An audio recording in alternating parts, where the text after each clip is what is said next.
Hello, I'm Paige Williams. I would like to thank you for your time. And for my poster presentation today, I would like to focus on humor and the application of humor theories in Don Quixote. So a bit of background information. Don Quixote was written by Miguel De Cervantes in 1605, and the novel follows the elderly Alonso Quijano, who, after driving himself crazy from reading so much chivalry literature, decides to go on fake adventures as Don Quixote, knight-errant, with his squire Sancho Panza.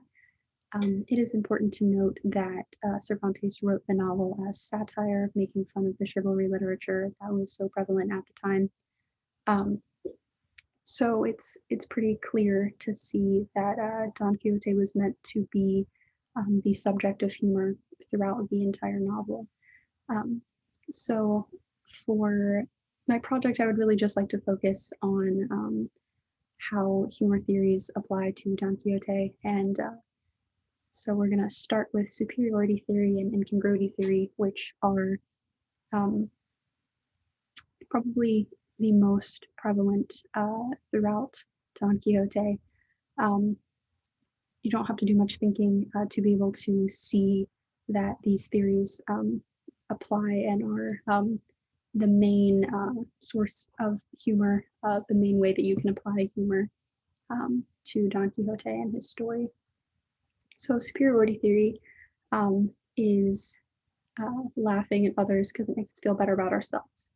So that's laughing at others' shortcomings, misfortunes.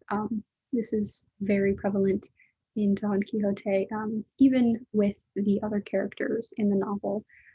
This is the main way that the other characters in the novel are getting humor with Don Quixote as the subject. They ridicule him for being crazy, for not being able to distinguish reality from fantasy. And this is something that the audience can also get as well. Because just like the other characters in the novel, we're reading this being able to distinguish between reality and fantasy. So everybody except for Don Quixote has that sense of superiority over him, in that, with a later example, when, there are windmills, we see them as windmills, not as giants. So then it goes into incongruity theory, which is humor from the disparity between expectation and reality, which is just a big thing for Don Quixote, because as I said a little bit ago about the windmills and giants, if we're reading and we see Cervantes set up these windmills, we are seeing them as windmills, we're reading them as windmills, we know them to be windmills, but then we're able to see through Don Quixote's eyes how he sees them as giants. Also, this applies with the example for the shaving basin.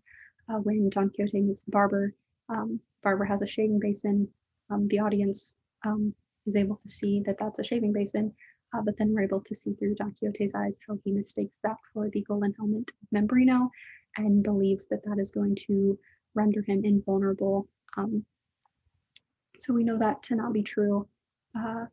We can expect through reading a novel that the characters are going to see windmills and believe them to be windmills, but you do not get that at all throughout Don Quixote.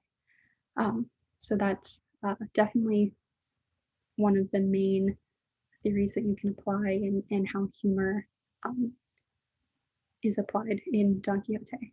So then we have relief theory. It's definitely not as prevalent. It's not as easily seen. So relief theory is laughter to release tension.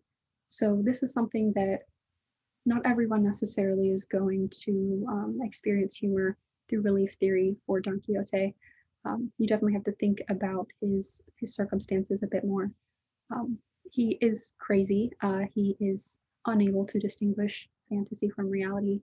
And most of us know that in real life, if we have a family member or someone that we know experiencing the same thing, it can be very upsetting. It takes a toll on life. It's not a funny condition to be in. The way that Cervantes has set it up, however, we feel comfortable laughing at Don Quixote's condition because he goes out and makes a fool of himself.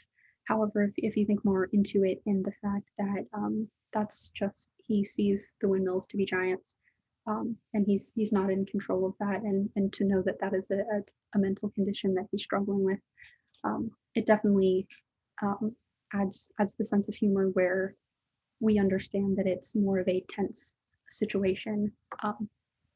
So it's understandable that someone who has that understanding of his condition would be laughing to release the tension of his condition. And that's definitely, you can argue, part of the way that Don Quixote is enjoying the situation so much himself, if he's able to, laughing at himself through relief theory, because he's understanding the tension of struggling to grasp reality. So lastly, I wanted to discuss again satire, because Don Quixote was written as satire, written to pick fun at chivalry, literature, and romance. We see the romance aspect very predominantly in Don Quixote when Dulcinea is introduced. So she's just a normal peasant woman, Aldonza, and Don Quixote sees her as this beautiful Dulcinea, and that is also goes in with incongruity theory because we're able to see her as Aldonza, and it's unexpected that he would pick this one woman out of a group and say that she's the most beautiful woman in the world. But that definitely has a lot of humor with the satire and the irony of the situation. So Don Quixote has been universally appreciated across languages, which I think is incredible, for centuries.